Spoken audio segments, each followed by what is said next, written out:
Speakcies. You ever start a conversation and you know by the first sentence that it's just not going to go well? Yeah.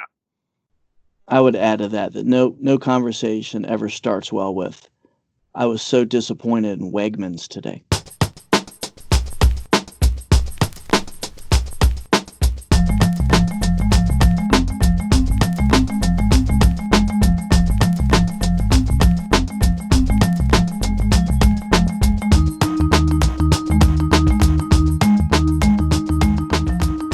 All right. Welcome to Origin of Speakcies. My name is Scott, and I am alongside my friend Steve via Skype. And I was disappointed in Wegmans today. I was so disappointed. I was so disappointed in Wegmans. I want to know all about this. Who said that to you? There was a conversation I was having with my beautiful wife. Okay. And I actually forget what happened next because I think I knew nothing good was going to come out of this, and I might have blacked out. Well, you knew that there was going to be probably a long story about groceries. Well, I know my wife, in a very good way, takes Wegmans very seriously, impersonally, and I think that's part of their brand that they've established. It's one of the reasons I'm kind of I don't say I'm having a feud with them, but they've upset me recently. Well, the thing is, they're a high-end grocery chain, right? Aren't they? I don't go there, but aren't they expensive? Yeah. I think that they were made for a certain demographic of white ascot wearing, or their husbands are ascot wearing, diamond ring wearing. It was made for white ladies, and I think it reflects well on my wife, not in a Karen way, but that we've done good enough that she's in a demographic that Wegmans is who's trying to get her. But at the same time, there's an incident that happened earlier this year that really kind of made me not care for Wegmans that much. So it was early on in the pandemic, and I was going out to buy the food. So I'm very fortunate in my life that I generally don't have that duty. My lovely wife does it and does it very well. But I ended up going to Wegmans. It was given a very distinct list of stuff that I had to get. Right. And I've worked. And it wasn't just it wasn't, if I can just guess, it wasn't bread, cheese. Right. It was 9-grain. Exactly. Something. It very has to have the green cursive underneath the label. Yeah, which was a type of personal hell for me, to be honest with you. Mm-hmm. But I've worked at grocery stores before, so I know some things. And the thing that really set me off was there's something, I don't know if you've ever heard of this before. If you ever heard of something called butter lettuce. Oh yeah. Butter, you know me. I'm not gonna say the K word. Well, this is good. Well, this is gonna make organic, locally grown butter lettuce. But it's not real. Did butter lettuce exist 20 years ago? I mean, I don't recall there being butter lettuce 20 years ago. Right. But butter lettuce is delicious. And it gets back to my theory is that Wegmans is invented for a certain affluent lady demographic, which is good. I don't think that's a bad thing, but at the same time, there's no way that butter lettuce is real. That was made up. I wasn't gonna go here, but the only reason I've heard of it, and this actually goes to your point, is there is a cartoon. So I don't watch a lot of cartoons. I like BoJack Horseman, but there's one called Bravest Warriors that my friend Grace DuPont and I used to watch all the time. And it is awesome. And there is a famous scene, famous to fans of the show, where one of the girls on the show is having, and it's a woman, it is a Caucasian woman, and she's having sort of a fantasy about these horses that are dressed up like Chippendales, and they're bringing her butter lettuce, and they're locally grown butter lettuce, and she's that's her fantasy. So it's not me.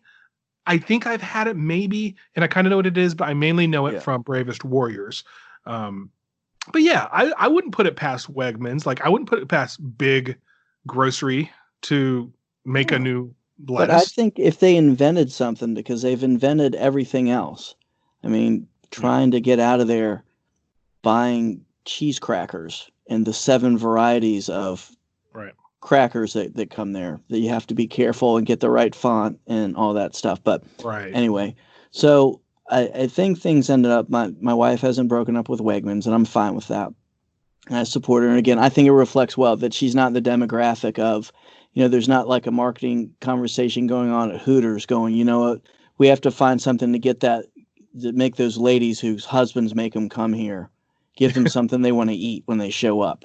So I think Yeah, it man. reflects well on her and on me that she's in the Wegmans market. But Listen, if again, if I guarantee you, Ric Flair shops at Wegmans, or at least if not Ric Flair, his wife. I don't know if he has a wife or one of his mhm, many, I'm sure, girlfriends or whatever. yeah. That's the Ric Flair demographic. So we'll The see. Well, I'm glad to be included in that, but we'll see. But we've yeah. talked about some conspiracy theories lately. We've heard about 5G and birds aren't real. Mhm. And I'm going to put way up there that butter lettuce is been made up by somebody at Wegmans, and that's how it all started. And that's how I'll spend the summer. Yeah, I think that's a good idea. Now you've got me questioning everything. Like, Yeah. are rainbow carrots real? Like, have you seen that? I think they're called rainbow carrots, and they're like carrots. They're just like carrots, but they're all different colors, like purple and But at green least and I've red. seen old, like what carrots look like 500 years ago. They Have look you? like that. Yeah. Okay. They were purple and nasty looking. Butter lettuce is fake. All right. Well, I have no transition, so Yeah. we're just going to move on to my idioms tonight. Or actually, I have an idiom and I have some words. Okay. And there's a theme that I will go ahead and share with you, which is a lot of people uh, these days, especially, are doing maybe a little more drinking than usual. And Hmm. we've done Three Sheets to the Wind in the past, which Yeah. is one of our favorite episodes. That was my favorite episode for a very long time. We've done Dutch Courage, which has to do with Hmm. drinking. We've done some other ones too. We've had Micah Lamont, noted bar manager of the Alley Hmm. Light, talk to us about drinking and cocktails and things. One of the things that one of the ones we haven't done so far that I wanted to do is hair of the dog. So we're going to Hair start of the with dog. hair of the dog. And hair of the dog is a phrase that I remember hearing when I was younger. I knew it had something to do with alcohol, but I wasn't sure what. As I got older, I realized that, it meant having a drink the next day to help with a hangover. Hmm. Um, Personally, I never really liked the expression because the thought of drinking anything that has dog hair, like just the idea of, Right. even though obviously it's an expression, but just it doesn't sound appealing. Also, if you've ever had a bad hangover, just the whole idea of thinking about a hangover Right. is an unpleasant thing. So hair of the dog is not one that I really would use. But what about you? Is this one that you've always known, or is it one that you use? It's one that I remember when I had heard it years ago. I didn't like it because I think it loses a little something when you don't say the whole idiom, which is have the hair of the dog that bit you, which I think makes a little bit more sense with that. It's one I didn't like because I remember it was an album by a band called Nazareth, and it was Mm-hmm. also like in one some rock and roll is the devil's music books that I read when I was younger. So I had extra bad connotation with that. But which, by the way, then I got older and listened to the song, which is awesome and highly recommend. You should listen to that. Maybe not when you're hungover. But Right. that all being said, I think the issue with the idea behind it that I don't like is there are times where if you've had too much to drink, and you shouldn't have too much to drink. I think we all agree on that. Children, especially, that are listening. That if you do make that mistake somehow, that it does work. It makes you feel better, but it depends on the situation that you're in too. That it might make things worse. That if you're, So I was if gonna. you're having a rough Thursday night and you got to go to work the next day, probably Mhm. starting off with a couple shots before you head into the office isn't the best idea. Well, I'll tell you what. Let's dive into this one, and then I'm gonna hold that thought because I'm gonna ask Hmm. you at the end of this. Um, if you've ever had any hair of the dog, but Mhm. let's keep the list. That's called a tease. We're going to keep the listeners Mhm. waiting on that. So for this one, I'm going to use Worldwide Words as Okay. my main resource. And this one kind of took me on a little bit of a journey, which I wasn't expecting. I sort of had an idea of what the phrase meant. But the origin of the phrase hair of the dog goes back to ancient medical practice. And it was partially based on something that was referred to then as sympathetic magic. Okay. I had never heard that term. Have you heard that term? I think that's also an album by the band Nazareth. Yeah. Yeah. Just And by the saying. way, yeah, speaking of Nazareth, I think you're right. I think the last thing that you would want when you're in a hangover is to be listening to Nazareth, but Yeah. I will go back and listen to that song. But yeah, sympathetic magic, either I feel like, Jethro Tull or maybe Nazareth. So I went ahead and looked that up and we're not going to go too in the weeds on this, but I was not expecting to hear that hair of the dog goes back to an ancient medical practice that was partially based on sympathetic magic. So in a nutshell, sympathetic magic is the idea that an effect on one object can cause an analogous effect on another object. So think of like a voodoo doll. Yeah. So like somebody that you have like this little effigy of a person, and then you stick pins in it and the person feels the pain, right? So that's obviously people know what a voodoo doll is, I guess.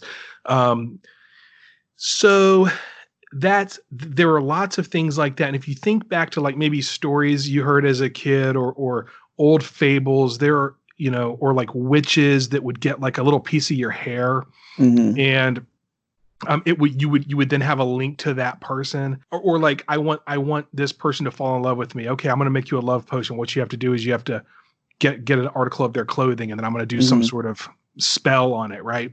I think there are plenty of pop culture representations of this idea. So what does that have to do with hair of the dog? I mean, I'm not nuts, right? Like you remember stuff like that, right? Where you had to have a lock of hair or you had to, I feel like there's almost like a Brady Bunch episode or something where it's like, why is Greg, they're on the island and I don't know, that may have been the magic. Hey, how do you think we've scored all these great interviews lately? I've been out there thinking outside the box. That's right. So, I mean, obviously that just sounds like straight up magic. What does it have to do with hair of the dog? Absolutely nothing. No, I'm just kidding. Usually with this sort of thing, like I said before, you'd have like a piece of clothing or you'd have hair or something to somehow establish a link. And so in ancient medicine, I believe it's pronounced Hippocrates, who is called the father of medicine. Or it might be, was it Hippocrates actually? Yes. I was thinking, was Hippocrates in Bill and Ted's? You're thinking Socrates. I'm thinking Socrates. Thank you. Yeah. But yes, of course, he has been called the father of modern medicine, or not modern, just the father of medicine. Yeah. He was known for saying, quote, like cures like. So he argued that if you were suffering from an ailment, that the cure would be found in something that mimicked the symptoms. So so if you think about that, there is some truth to that, right? Yeah. Like, unless you don't believe in vaccines.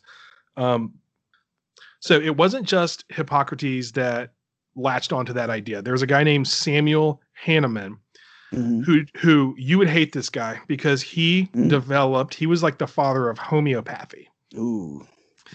And he used the Latin phrase similia similibus curantur, which is basically like cures like, but it's the same idea.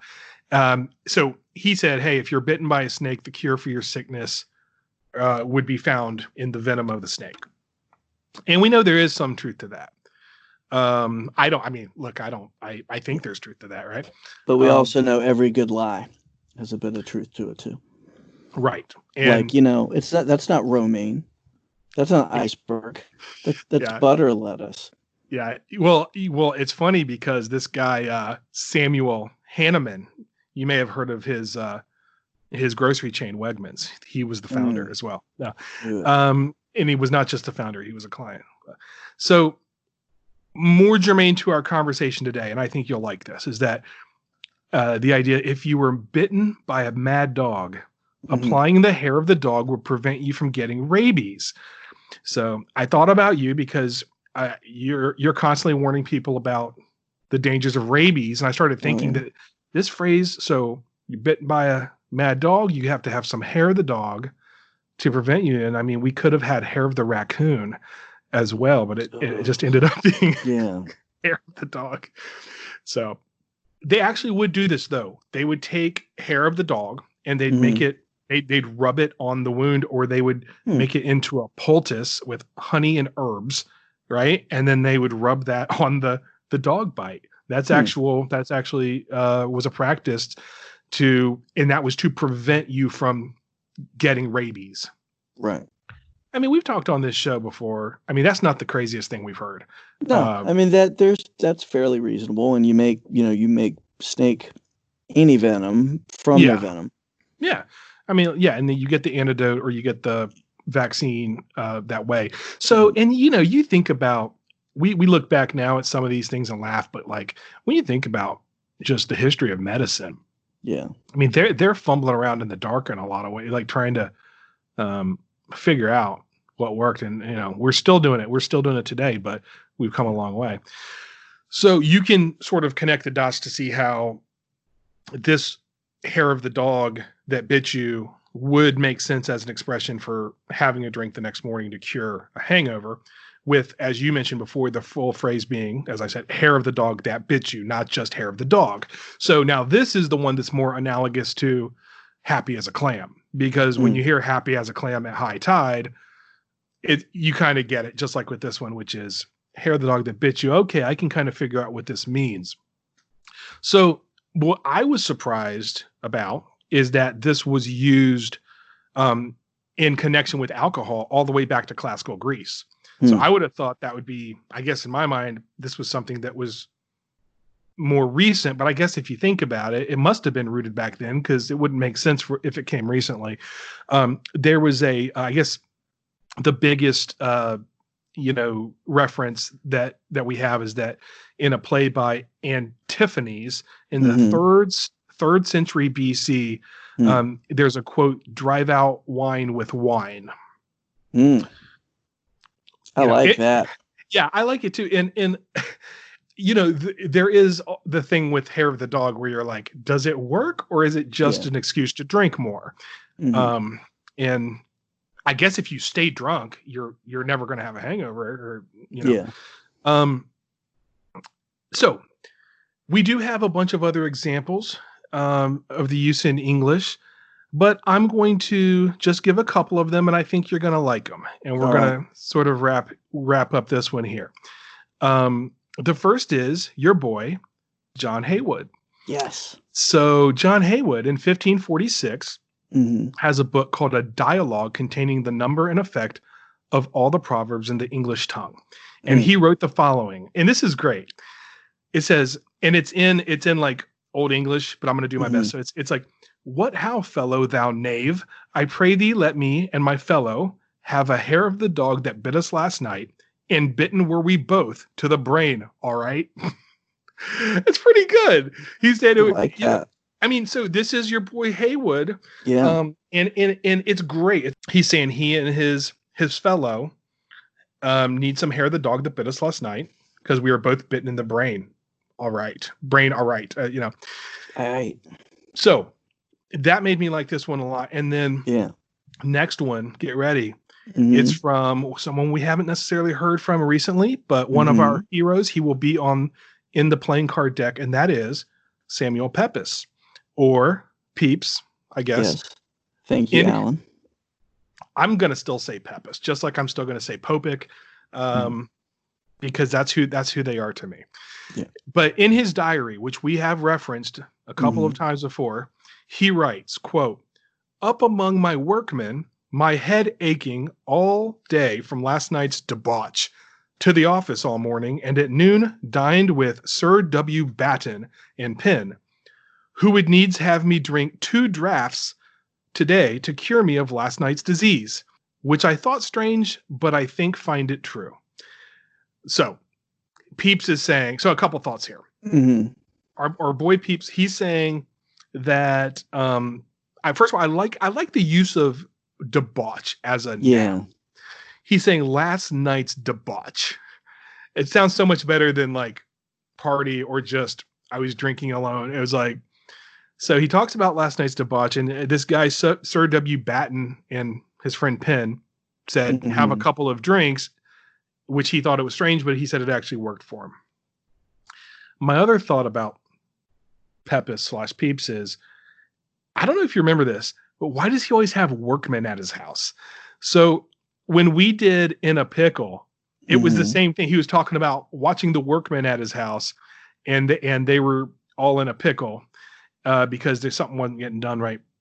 And this one, he says, I was up among my workmen, and my head was aching all night from last night's debauch. And honestly, I'm starting to wonder if workmen is a code for something. But his diary is full of workmen at his house all the time. Yeah. Not sure what to make of it. Yeah. Well, I think he was well off, and he's probably not coming home and after being in Parliament or whatever it is he did, and have a honeydew list that he's got to work through. You know, he's not having a long day of wearing a powdered wig and then going to cut the ye old grass. Right. I think that. But I almost like when you read his quote, he sounds like some sort of like 20-year-old frat boy. Like if you put a couple bros in there, and who'd he go out with? Sir W. Batten and I mean, that could be somebody's nickname that you hung out with in college. Like, I'm going to meet up with Carl and Todd and Sir W. Batten, and we're going to go get hammered. You know, it's so true because of the fact that it's Sir W. Batten and Penn, P-E-N. Mm. So it's a total like frat thing of like, this is Penn, this is Sir W. Batten. Yeah, it's great. Yeah. And he's got the debauch in there. I get Pepys is probably a pretty cool guy, man. And he wrote his diary, which has really given us an insight into a bunch of these phrases. So before I wrap this one up, I wanted to mention the German and the Austrian versions of this. And by the way, I'm not going to go through. There's like 100 phrases for this, and every culture has this same phrase. Right. You know, when something's rooted back that long ago, it's made its way to everywhere. So in German, drinking the next morning is described as, quote, having a counter beer, which I wasn't even sure how to read that, because I'm like, a counter beer, like counter, like it's going to counter the beers you had last night. It's very aggressive. So it's, I think that's exactly what it means, though. Yeah. Like the counter reformation. Okay. There it is. And then in Austria, they talk about having a repair beer, which I actually like that one the best. I need a repair beer because it makes it sound like you're doing something like a project by having a beer. You're going over to Samuel Pepys' house later to work on some drywall for him. Right. Have a couple repair beers. So I promised that I was going to ask you the question. Have you ever tried it? And do you feel like it works or doesn't work? And if so, is there I don't know, do you have like a go-to hair of the dog drink or? Yeah, I don't want to give too much detail on this, but I do say that in my experience, it does work. And I think just a good old-fashioned screwdriver, a little vodka and orange juice helps even you out. If you're in a situation, if you are foolish and have had too much to drink, which you shouldn't do. Well, I'm thinking back to, I think maybe the only time I can remember doing it would be in our old camping trips, and maybe accidentally drinking a little bit too much the night before, or having too many cinnamon rolls or something. Yeah. And then the next morning, that beer kind of gets you back, gets you right. But I couldn't find any medical basis that it helps you. I remember Micah, we actually asked him about a hangover cure on one of our episodes, and he couldn't be pinned down. If I recall, he just said he just very nebulous. Like he might know some bartender's secret that he doesn't want to share, even with us. I remember being like, "Whoa, easy," because he's like, don't drink too much." It's like, well, okay, but if you do, and he's just like, don't drink too much. It's like, okay, I think, and maybe it is because he's a bartender that he's like, he's probably sick of that. Actually, he's probably sick of that question now that I think about it.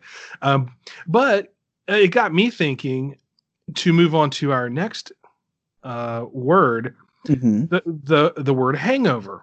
Hangover. And I realized I have no clue what that word means. I kind of have some thoughts about it, but I figured this would be the perfect time to look into. And normally we do phrases, but might as well do hangover. It's kind of two words, right? Two put together. So yeah. So the way I want to start this one is we're going to play a little Quora Guide bingo here. I'm going to read 3 different origins that I got from Quora, and we're going to see if you can guess which one is actually the closest to being correct. Let's put it that way. All right. So the first contender on Quora Guy bingo is Stuart Banks. And I'm going to say their names because I'm going to say their names because they're funny. And I don't know if they're their real names or what, but this is what they put out there on the internet. So it's out there. So the first contender is a guy called Stuart Banks.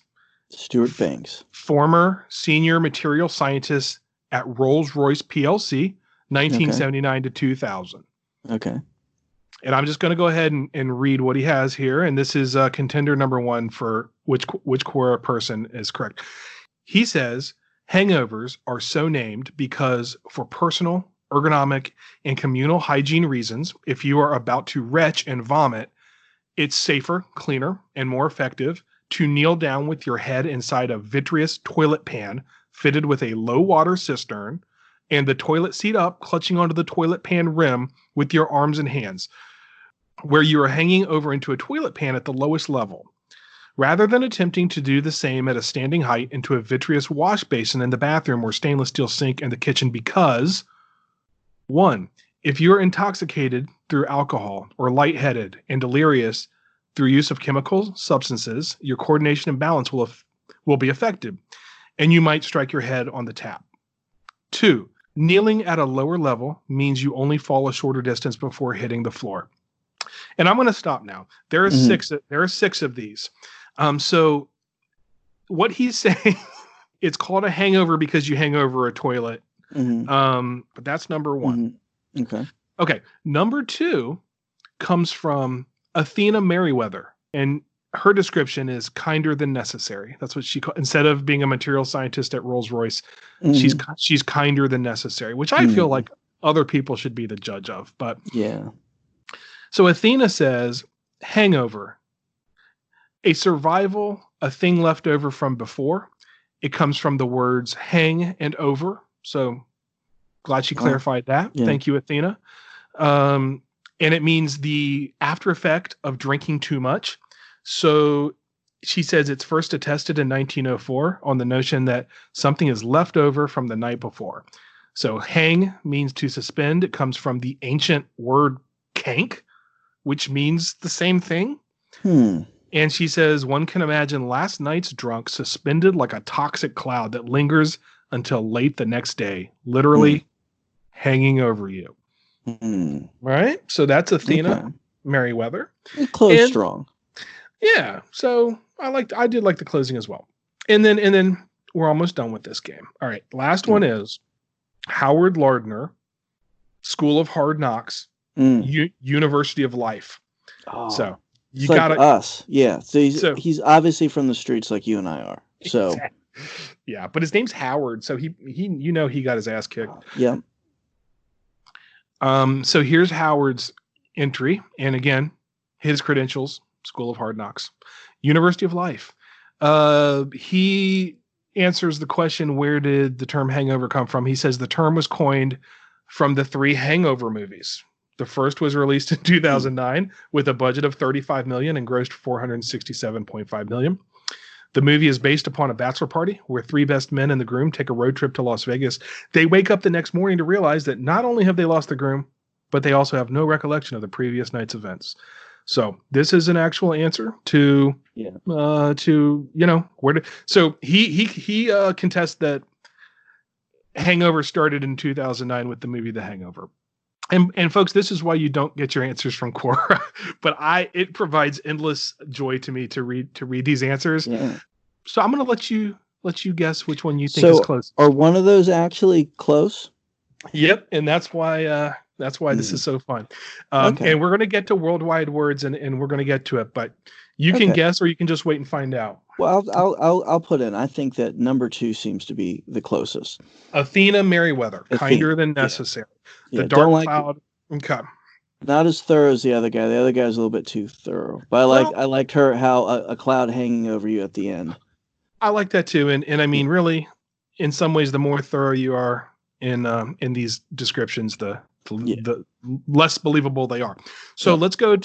let's get out of the insane area of the interwebs and go to Michael Quinion once again at Worldwide Words. So he starts by debunking a folk etymology that actually is pretty popular for this one, and it's one that I found everywhere I went. Looking for the answer here, and it's none of the things from before. It's something different, and it's actually pretty interesting. So he had someone write in and say that this is what he had heard, which was that in Victorian workhouses, inmates slept by draping their arms over a stretched out rope, which they hung over. So this, this sounds like sleep tight or so. It's basically like if you can picture, they're just hanging on a rope, and not hanging on a rope, but they're leaning over a rope. Yeah. They fall asleep that way. So the surprising part, according to Michael Quinion, is that this is not completely made up. There actually was a sleeping system like that. So in George Orwell's Down and Out in Paris and London from 1933, he mentions, quote, 2 lodgers at the 2-penny hangover who hang over a bench. There's a rope in front of them, and they lean on this as though leaning over a fence. And then a man humorously called the valet cuts the rope at 5 a.m. to wake them up, essentially. So they're kind of on a bench. They're leaning over this rope. So it's not just Orwell who mentions this. A century before that, something called a 2-penny rope was mentioned as a place where beggars slept. In a book called The Magic Skin by Honor de Balzac, the French author and playwright. So The Magic Skin by Honor de Balzac mentioned the 2-penny rope. I feel like there's a whole episode just right in that sentence. But yeah, and it's like we're just gonna move on. So this idea of this 2-penny rope, de Balzac, I knew I was eventually gonna laugh. Yeah. Wrote about it. George Orwell wrote about it. It was a thing, but as one thing Michael Quinion does is he'll just say, like, these are great stories and it makes sense, and you could see how people would connect the two, but there's just no evidence for it. It has nothing to do with it. The historical evidence is actually points to what Athena Merriweather said. Number 2, ding, ding, ding. That essentially, yeah. So from the alcoholic idea of having a hangover, it's just the idea that something is remaining or left over or hanging over your head from the day before. So she was right. Good job, lady. I do want to, before we move on to the next one, one of the things I get a kick out of the most, a bunch of places talk about like Word Detective, for example. I love going to like Word Detective because he'll or she, I'm not sure who actually writes Word Detective. They're just the Word Detective. They'll usually write something that's a little similar to what you find on Phrase Finder or what you find on Worldwide Words, but there's a comment section. So what I love is when the person writes, like, so whoever's on Word Detective writes this whole thing about it and pretty much says the same thing that Quinion said, which is like, yeah, people thought it was hanging over a rope. People thought this, but it's really just meaning something's hanging over from the night before. And then there's just one comment from Dylan, and he just says, sleeping on a rope is where the term hangover comes from. The drunks would spend all their money on booze, so only have enough for the rope. So getting very drunk means you get a hangover. It's like, thanks, Dylan. Like, this guy just wrote a whole article about why that's not it and why here's what it actually is. And this guy, the commenters, I don't know what it is. Because Dylan was going out with Samuel Pepys later that night, and whoever his friend was, Sir W. Batten. They were going to go shut it down that night. Yeah, seriously. Got right to the point. All right. So before we get on to finishing up this episode, I've got a couple more terms I'm going to just quickly touch on. But before we do that, we are going to do new slang. All right, what do you have for us? So tonight, one of the things that is always fun to me, or I take great enjoyment from, is we don't coordinate what our new slang is going to be with the other person's subject. So Correct. this is nice when it just seems to the stars align and it just works out. So the new slang that I'm doing this evening is the term thirsty. Oh, that's perfect. Okay. So I, like most people, get my scoop on what slang the young people are using from the Oprah magazine. So I'm going back to the well with that. From the Oprah magazines, here's what all of those popular slang words really mean. Thirsty, the Oprah magazine defines as to be thirsty is to desperately want approval. Used in a sentence, don't like all of their Instagram posts, it'll make you look thirsty.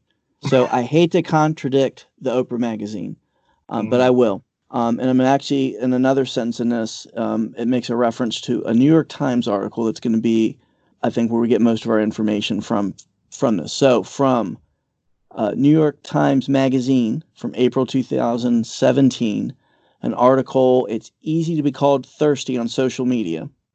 The author is Karina Chircano. She's also the author of a book called You Play the Girl. And I'm going to quote from her. Thirst, in recent Black and then internet slang, describes a graceless need for approval, affection, or attention, one so raw that it creeps people out. It calls to mind the panting tongues, bulging eyeballs, spraying hearts, and steam-shooting ears of Looney Tunes characters. Or those mewling, suggestive, desperate to please selfies that people post to social media to elicit precisely that cartoon wolf reaction, a type of image commonly known as a thirst trap. So we'll get into that in a little bit later. So in this article, she also walks through some of the history of it, traces it back to the year 2003 when it was added in Urban Dictionary. And let's go. You know it's good when we go to Urban Dictionary. So yeah, I think we've done. I think maybe this is maybe only the fourth or fifth time we've ever gone to Urban Dictionary. Yeah, and now you'll see why. So Urban Dictionary's top definition of thirsty is listed as a synonym for horny. And here's an example. So if you want to use it in a sentence correctly, Guy 1, man, did you see Amber last night? Of course, Amber. She totally wants the D. Guy 2, yeah, man, she's so thirsty. Oh, interesting. To clarify by wants the D, I think that they're discussing college football, and she's somebody that supports a team with a strong defense. That's how I interpret that, because that's how I am. I'm like, I want my team to play good defense. I thought it was like a milk thing, like she needed vitamin D or something. Maybe it is. Maybe that's her hair of the dog. That she, I like your interpretation might be better.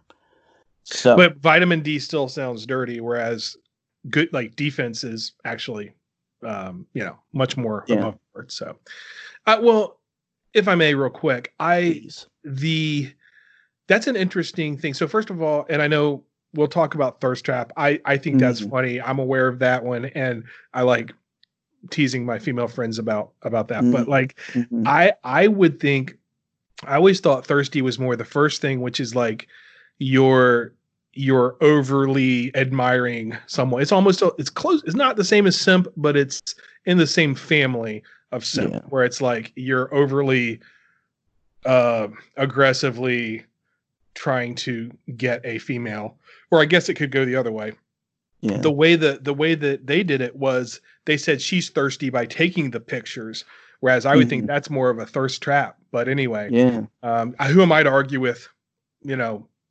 What's the name of that website? Oh, Urban Dictionary. Yeah, or the Oprah magazine. And frankly, by the end of this discussion, we'll all be stupider. We'll all be dumber. So I became familiar with this term during some of my travails of handling social media for Speakcies. So might as well use this as a time to plug our Twitter site at Speakcies.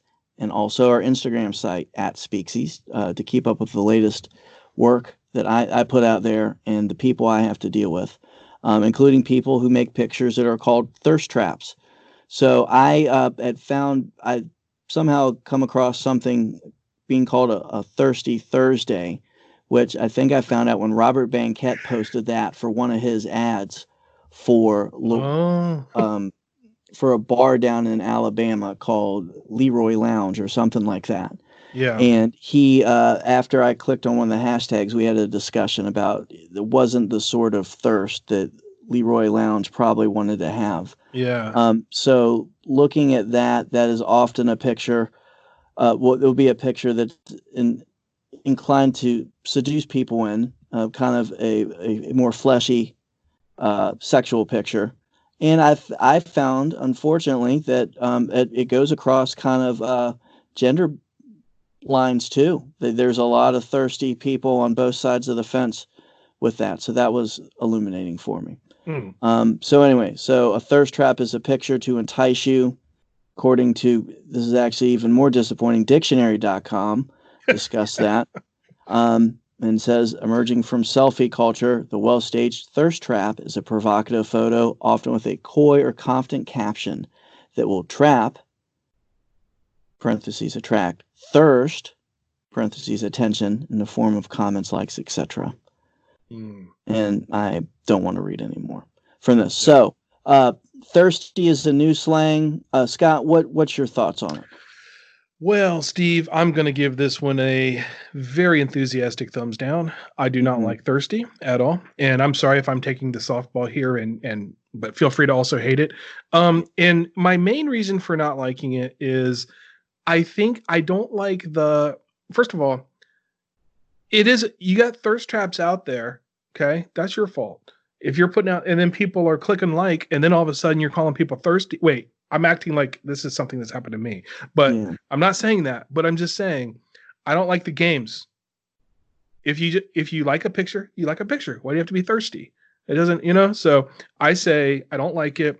It's too subjective, and the whole thing just makes me feel dirty.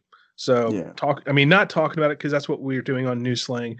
Sometimes I wonder if New Slang is worth it, because they're fun, but then don't you always kind of feel a little dirty afterwards? So I feel like the first time I clicked on that hashtag.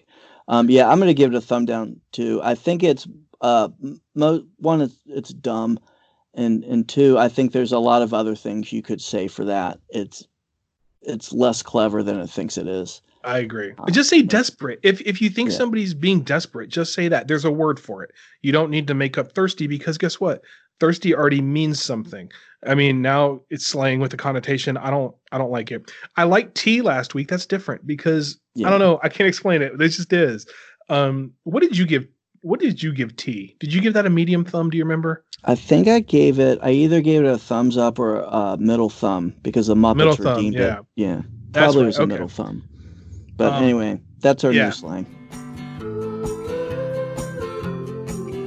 All right. So let's get back to this alcohol themed episode with I'm going to do a couple here real quick. They're not going to be full entries, because neither of these next two ones do we really have a definitive etymology on, but they are ones I just want to sort of get on the record and out of the way, because I was very curious about them. And the first one is Taiwan on.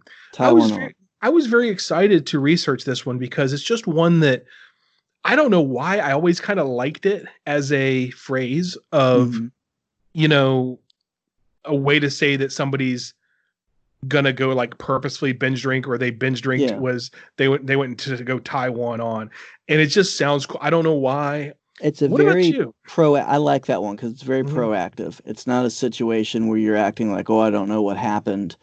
I accidentally did this or that. It's like it's owning the situation. We went out, and I went and I wanted to do something, and I tied one on. I took responsibility for my actions, and then did the most irresponsible thing I can. I think that's why I like it too. And the other one, not spoiler alert, the other one we're going to do is bender. And they're both terms that I have always sort of made me smile, because it's almost like somebody that's just like, look, I'm going on a bender, or like, I'm going to go tie one on. To your point, you shouldn't binge drink. Binge drinking is bad.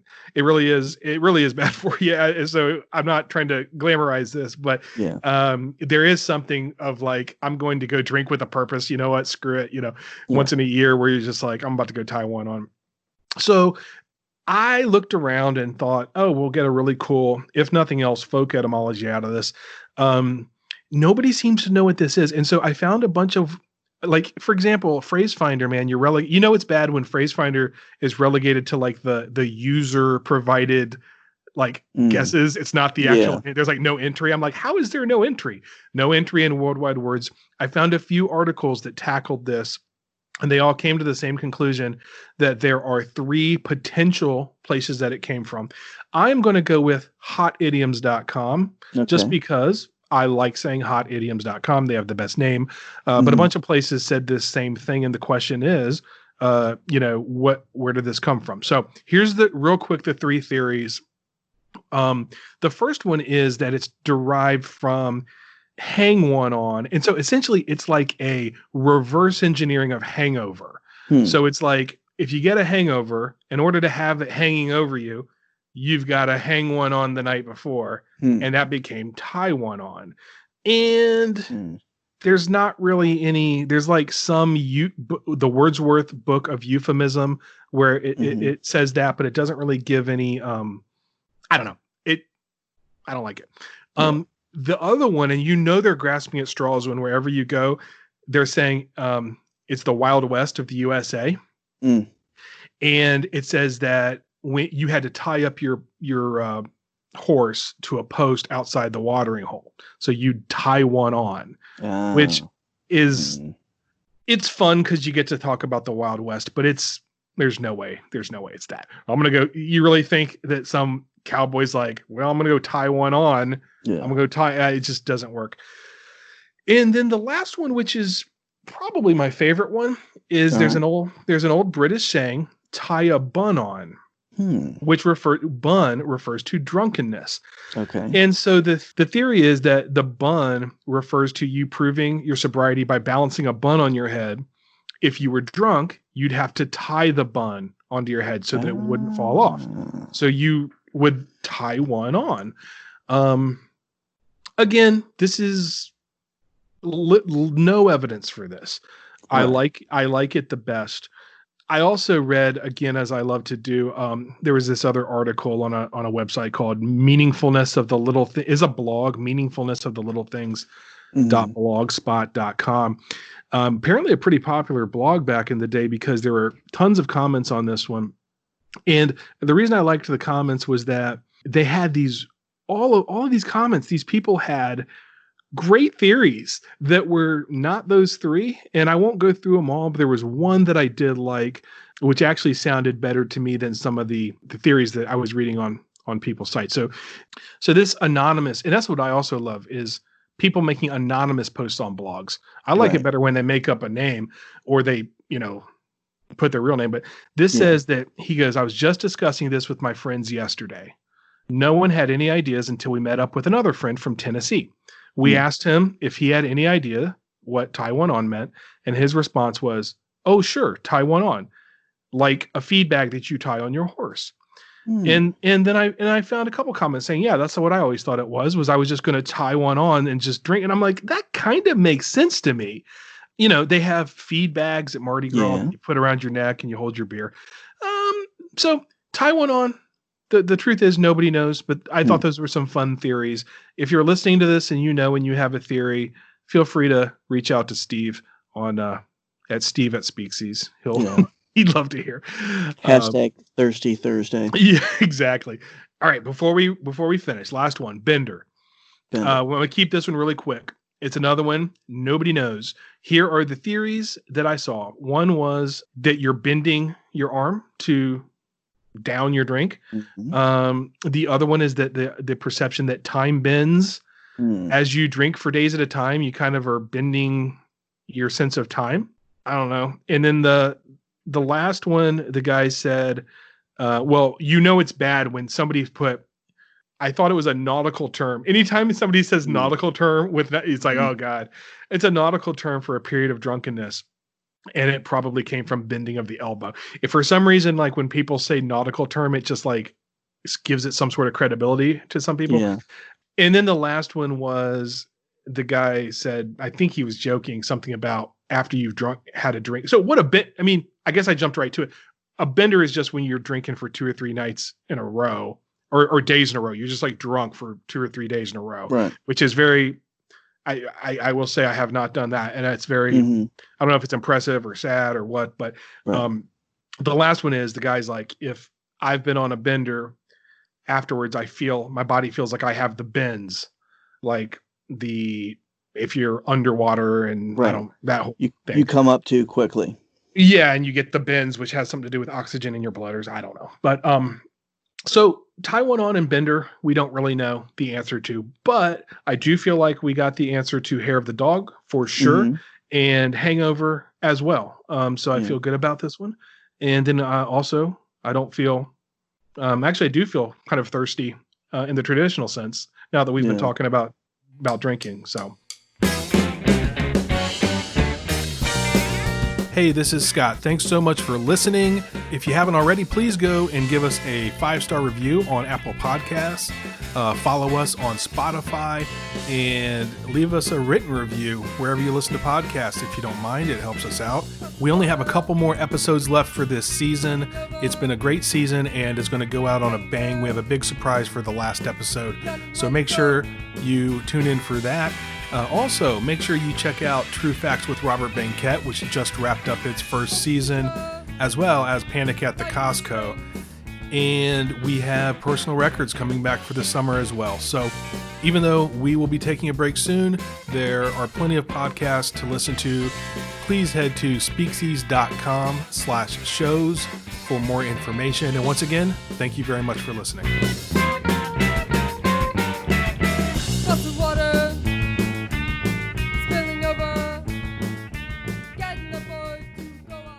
Locally grown butter lettuce.